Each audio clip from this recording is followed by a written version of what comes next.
Hey you guys, it's Dr. Debbie. Do you want to hear this crazy God story? Well, let me tell it to you. It was probably last week. It may have been the week before. But we had a house call and it was like everything was working against it. She had to reschedule a few times. I don't know this person. On her end, she had to reschedule because of difficulties getting to us. And because of the distance involved, we ended up meeting her at a location in Union City. And somehow confusion happened. We got there at 12:30 for the appointment, and she thought it was at 2:30. We're like, oh no. And she sounded so upset on the phone, like in tears. So I was like, look, we'll come back at the end of the day. So we did all of our work, and we came back at the end of the day, which was maybe 4:30 or so. We don't usually do that because Jessica's baby, we didn't want her sitting out at daycare with a note saying you were late. So we did it anyways because of how upset she sounded. And so we saw her dog, and it turns out she had a lot of fear about what was wrong, but it wasn't that bad. So that was good news. But we met her, and she was very, she was in a lot of pain. She had chronic pain, and I've never had to experience that. But you could tell from looking at her that her back wasn't right. And I think she's about my age. And she'd been injured by a surgeon that was helping her, well, supposed to be helping her with her back.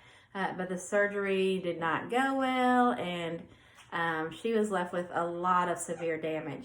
So we are so late. And I'm like, oh my gosh, like Iris is fixing to get left outside if we don't get home. And then I was thinking, oh, you need to pray for her. And I was like, but we got to get back. And so she was telling me a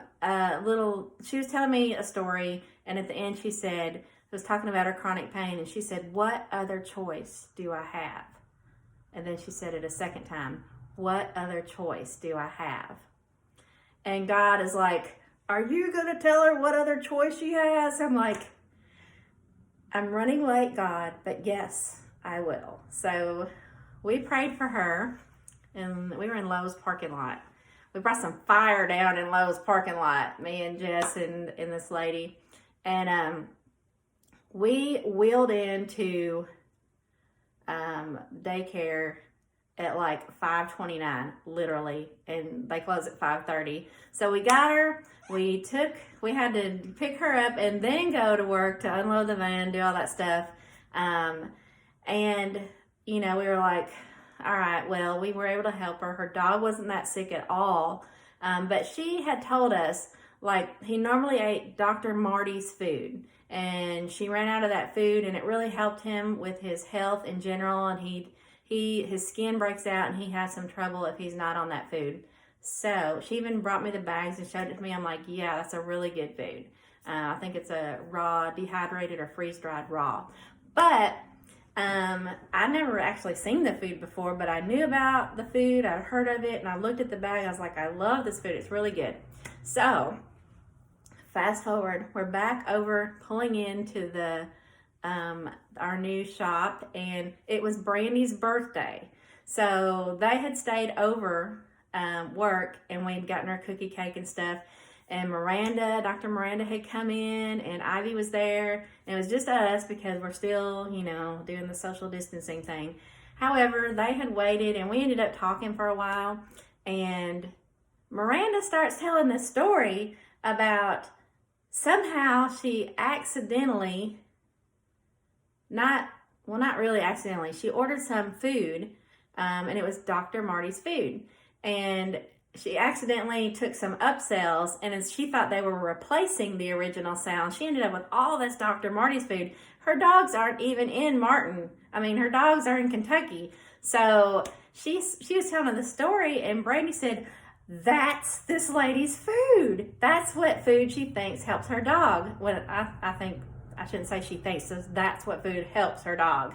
And I was like, oh my gosh, yeah, she actually had a bag of it, and I saw it, and she was not able to afford it for a while, and it really was upsetting her because, you know, that he'd gotten a skin problem again while he'd been off the food, but she couldn't afford it.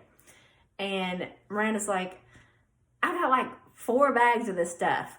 And I was like, really? And this stuff's not cheap. And then she had a bag of treats they sent with her, and she said, what's her address? This was for her. God had this planned out. Like, that's too many coincidences to not be God. So she drives to the lady's house later that evening, walks up there, and hands her the bag and said, God sees you. He's going to take care of you. And she walked away. And Miranda didn't even tell me this. The lady came back maybe a week later, and she said, do you know anything about this? And she perfectly described Dr. Miranda. And I was like, I guess I sort of do, because told her the story. Like, I said, but I hope you see that it was no accident that you called us. We, got to meet you and be a part of your life and pray with you when you have so many things you need prayer for and support for. Plus, we were able to take care of your dog. And like, that was totally God.